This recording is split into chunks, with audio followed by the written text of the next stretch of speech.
Eu adoro vídeo de briga de rua, tá? Meus amigos sabem tanto que me mandam aí aos montes. Todo dia vem uma pérola que capta a primazia dos embates urbanos aleatórios. A espontaneidade da briga de rua é fascinante porque, ao mesmo tempo que ela é espontânea, ela é um aleatório, assim. Mas também é pouco aleatório. É engraçado. Sempre tem os mesmos personagens, né? O cachorro caramelo, o bêbado desinteressado no combate, alguém que cai sozinho tentando fazer algo fora do comum pra ele. Eu sei de qual é salteado que vem dali, mas gosto. E entenda, esse espetáculo, esses 60 segundos de fama, ruim ou boa, daqueles que estão ali lutando pra minha satisfação, eles não são propositais. Podem ser parecidinhos, mas não são propositais. Alguns, inclusive, nem sabem que estão indo aí pro mundo ou pra minha retina. E ao não saberem, eu me satisfaço cada vez mais com a perfeição dessa quase espontaneidade. Quase.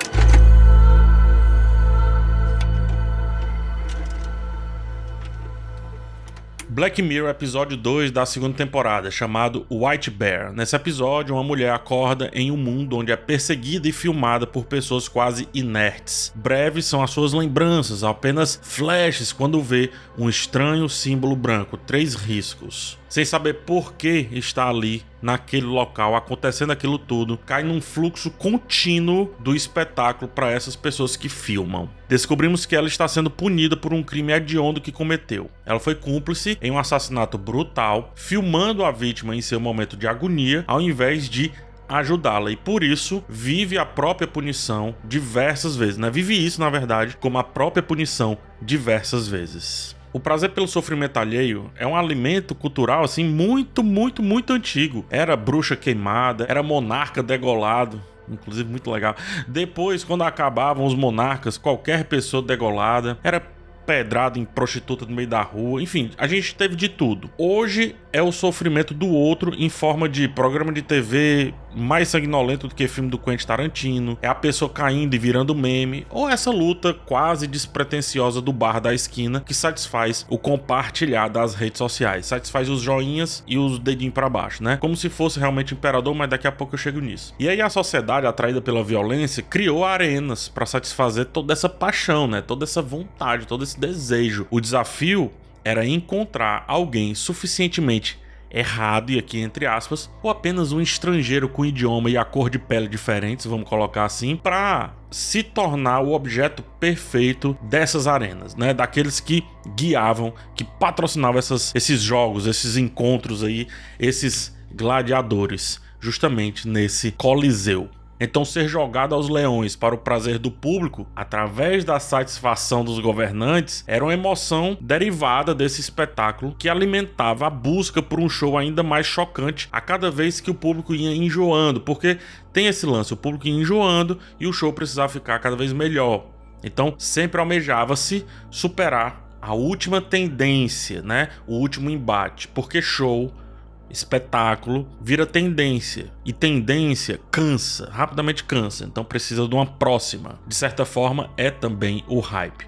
Então, quando não é mais hype, quando não é mais tendência, é preciso ser amplificado, como eu estava dizendo. Afinal, espetáculo considerado bom, museu considerado bom, show considerado bom, principalmente hoje em dia, são os interativos. Então, quanto mais interativo, melhor. É luz que pisca na pulseira, é museu que pode usar óculos de realidade virtual para ver um objeto que o museu nem tem. É qualquer coisa que não faça pensar o objeto apenas como tal, mas como uma interação. Então, na necessidade de se aprimorar sempre, de fazer a pessoa estar cada vez mais imersa, afinal estamos na sociedade da submersão cultural, bom é aquele espetáculo que você pode chegar tão perto, mas tão perto, que consegue ver os pequenos detalhes, os defeitos inclusive. Mas ainda que você saiba que esteja sendo enganado, vai valer a pena. É muito o que acontece aqui, né?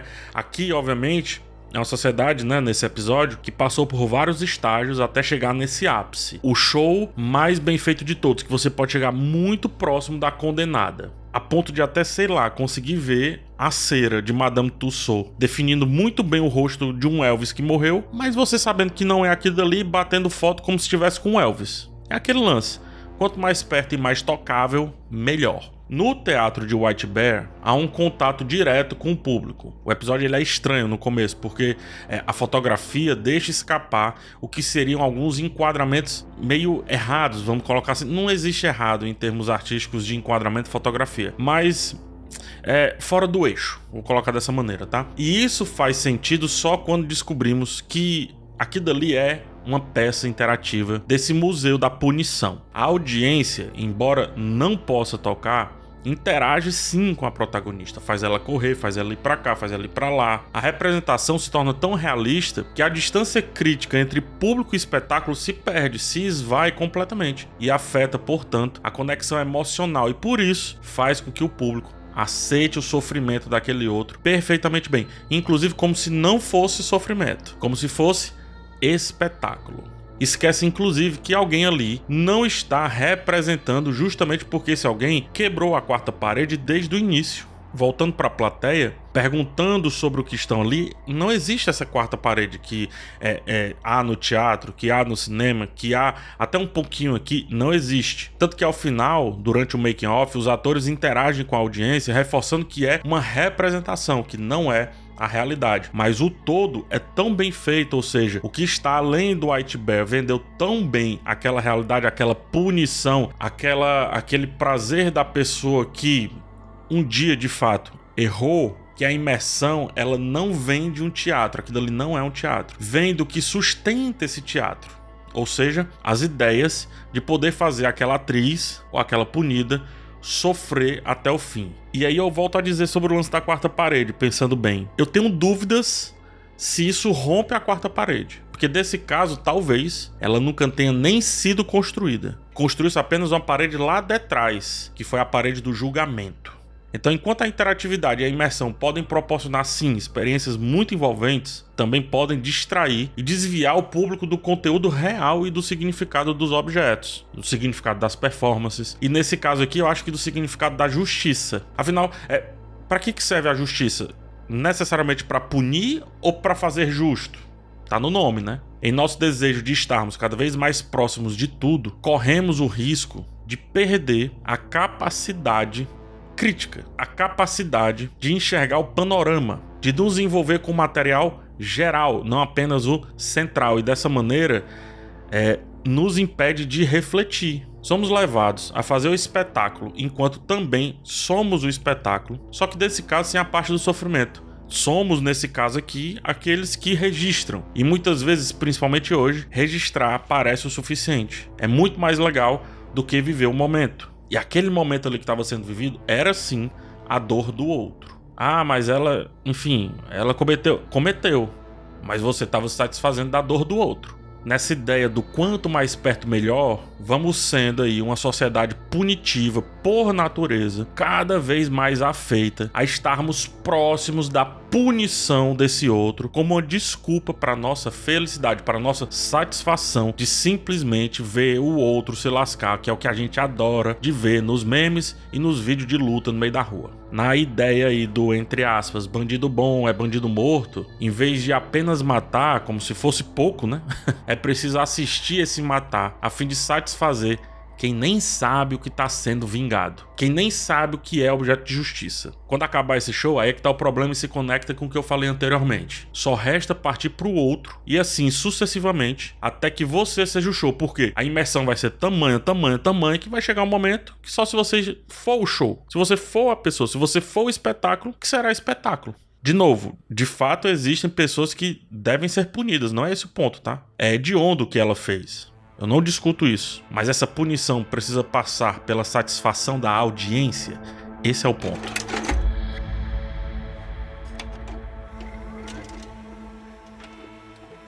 Cada vez mais regidos por imagens, por representações, por criações, por fantasias, o tocar, ele nem é tão valorizado, porque se a gente pensar bem, fala-se hoje, né, vive-se hoje o conceito ou a obtenção da reação, o coração, o joinha, o hate, o compartilhar, o comentário, a reação. É o toque na realidade que antes podia apenas ser vista, assistida quase que passivamente, mas agora você pode ter alguma interação, alguma reação. Diferente e igual às arenas romanas, Não é o imperador que levanta ou que abaixa o dedinho. Somos nós. É uma certa autofagia social, porque nos alimentamos dos outros sem perceber que somos os outros que agora estamos fazendo, né? Que agora estão fazendo, melhor dizendo, o que o outro fez para estar ali. Ou seja, uma pessoa matou e aí você condena a pessoa à morte e você mata a pessoa. Tem alguém que tá matando alguém mais de novo aí, percebe? A personagem principal aqui filmou algo hediondo, mas agora são aqueles que filmam a pessoa que filmou algo hediondo. Ó a volta que se deu. E não são punidos, pois parece justo, foi dado como justo. Segundo o contexto do episódio, foi justificado. Que nesse caso aqui é fazer justiça a partir do injusto aceito. É perigoso, né? Estamos tão voltados para a imagem que a nossa cronologia ela tá organizada desse jeitinho, a partir de imagens dentro dos apps, né, dos apps dos celulares. E entenda, não é só um conjunto de imagens, é uma mediação da nossa realidade, da nossa história, ou como no episódio 2 da primeira temporada, é a nossa história total. Isso obviamente entre muitas aspas, como eu já expliquei lá. Então, o espetáculo capturado pelo outro não se mostra mais o suficiente. Não se mostra mais suficiente viver a vida. É preciso guardá-la, registrá-la. Os shows da banda preferida, mais filmado do que assistido, mais filmado do que degustado, é um sintoma perfeito disso. O show, sei lá, do Bruno Mars, que preparou tudo aquilo dali pra audiência, etc., é filmado com os vários celulares, gerando vídeos michurucas, mal iluminados, tremidos, distantes, de enquadramentos terríveis e áudios estourados e que nunca serão vistos por mais ninguém, mas por parecer ser daquela pessoa que tá capturando, né, que tá capturando essa porcaria, esse vídeo terrível, é o suficiente. Foi essa pessoa quem fez. E aí pergunta, como foi o show? Dane-se. Fiz imagens ótimas. As fotos da festa ficaram excelentes. Não é assim que se diz? Os responsáveis pelo White Bear, eles poderiam filmar a punição em alta resolução e lançar um baita documentário, um linha direta da semana, um novo podcast de True Crime com a dupla descolada falando sobre coisas absurdas, rindo inclusive às vezes, mas preferem viver a mesma coisa sempre, todo dia, porque mesmo se o sujeito de nossa atenção estiver claramente sofrendo, preferimos que a dinâmica não mude. O show ele precisa continuar. Precisa porque somos reféns da repetição, somos reféns do previsível. O previsível é o que vale a nossa atenção cada vez mais dominada pelo tempo de outras coisas. Trabalho, trânsito, chateações, ansiedades, enfim. Ou seja, eu preciso saber o que vou encontrar antes de comprar, senão não vale a pena colocar o meu capital naquilo. E aquilo tem que ser vendido como cada vez mais realista. E sem poder ficar frustrado, o filme tem que ser igual ou parecido ao último filme de sucesso que muitos gostaram. Caso contrário, perda de tempo. Por isso os mesmos atores, as mesmas frases, a nada previsibilidade de algo que deveria ser totalmente imprevisível e inaceitável. Aqui nesse episódio, o sofrimento alheio. Aquela mulher deveria sofrer diferente a cada degrau que é subido, digamos assim, dessa punição, mas não. Ela tem que sofrer exatamente do mesmo jeitinho porque tem que satisfazer também a audiência. É um sofrimento que não precisaria ser enjaulado, mas foi, porque como eu disse, não é pra punir, é pra agradar o outro. É pra fazer o público ser cada vez mais público. Mas agora dá um pause aqui. Qual foi o crime da protagonista? Você sabe, filmar algo absurdo. A punição, ser filmada por pessoas que buscam o absurdo para registrar melhor das imagens. Como a menina que rompe ali uma barreira e bate uma foto um pouco mais de perto. Todos ali sabem que aquilo ali é um circo, menos uma pessoa, o palhaço, né? A protagonista que só descobre no que faz, a que parte ela pertence de um todo, ao final. Mas esquece de novo. Então, não adianta a punição. Não adianta. Ela não tá aprendendo nada. Ela tá esquecendo sempre. Nunca foi por ou pra ela. É sempre pra gente. E aí vem a pergunta. Você realmente viu a protagonista filmando tudo ou apenas ouviu falar? O que o episódio realmente nos mostra? A confissão? Ou alguém dizendo que ouve a confissão? E por que você acredita nessa pessoa? O símbolo, né? O urso branco é usado pelos caçadores e também pelos espectadores como uma forma de identificação, ou seja, uma forma de uniforme, uma forma de pertencer. Tem o mesmo peso da logo do seu produto preferido transformado em camiseta, seja maçã ou seja qualquer outra coisa. Logos, e perceba, cada vez mais simples para serem replicáveis. Olha o Czinho da Nike, qualquer um faz. O fato de ser um símbolo simples e facilmente replicável sugere que qualquer pessoa pode ser parte daquilo. São só 3 traços nesse caso aqui. Não tem o que pensar, é um traço, outro e outro. Uma guerra, inclusive, se fez com algo muito parecido, né? Um traço assim, outro Lzinho assim com a perninha, e assim se fazia uma suástica, né? Essa mesma guerra decidiu punir e ganhou em cima dessa punição de algo que inclusive também não foi julgado. O que me leva a crer, se essa sociedade não tem algo maior, se para além do crime que ela cometeu já não existe uma predisposição a colocá-la naquela situação. Porque como eu disse lá no começo, as arenas precisam ser alimentadas. Ter uma opinião óbvia sobre algo obviamente hediondo é o segredo do pertencimento fácil. Essa pessoa é um nojo, ela errou. Fim. Todo mundo concorda e automaticamente você será aceito por uma turba. Será aceito por todos que pensam igual, ou que nem pararam para pensar, pois cria-se daí um sistema em que a justiça é ofuscada pela teatralidade. Ou realmente estamos falando sobre justiça no caso da protagonista viver aquilo ali 20 vezes sem nem saber? Não é justiça, é comoção. A manipulação do espetáculo é uma ferramenta muito preciosa para, por sua vez, controlar a narrativa social.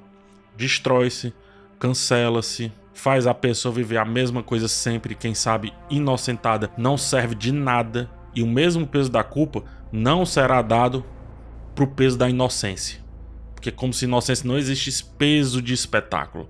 A culpa sim. Imagine condenar uma pessoa à morte e depois descobrir com outras evidências que não foi ela que cometeu aquele crime. Imagine isso. Como que volta atrás? De novo, o episódio não mostra o que ela fez. Ele diz: se você acredita em quem você nem conhece direito, tem uma grave notícia pra você. É porque talvez você também levantaria os celulares pra filmar aquela moça correndo desesperadamente, caso ela passasse na sua frente. Eu digo mais, você talvez até pagasse. E no final ainda mandaria pra mim: olha aí, pegar o vídeo que eu fiz, tu adora briga, presta atenção nessa. E eu ia ver.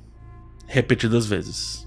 Diante de tantas narrativas e shows fora do palco, o próprio sistema de justiça se alimenta disso, porque muita gente ama a atenção, ama o palco, venerá-lo ou ser venerado. Quando o juiz vira ator do espetáculo, por exemplo, não existe mais justiça, cara. E nesse caso, o juiz, o ator nem precisa ser eloquente, nem precisa ter uma boa oratória, basta representar uma opinião já formada. Não é justiça.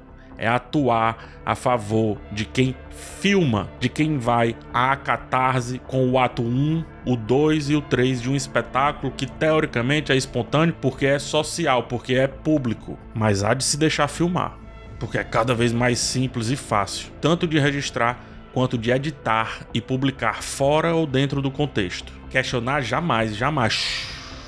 Silêncio no set, tá todo mundo filmando. Vai começar o leilão. Quero saber quem dá mais. Quando passar do 1 milhão, aí a gente conversa lá atrás. Dou-lhe uma, dou-lhe duas, dou-lhe 3. Vai filmar mais, cara.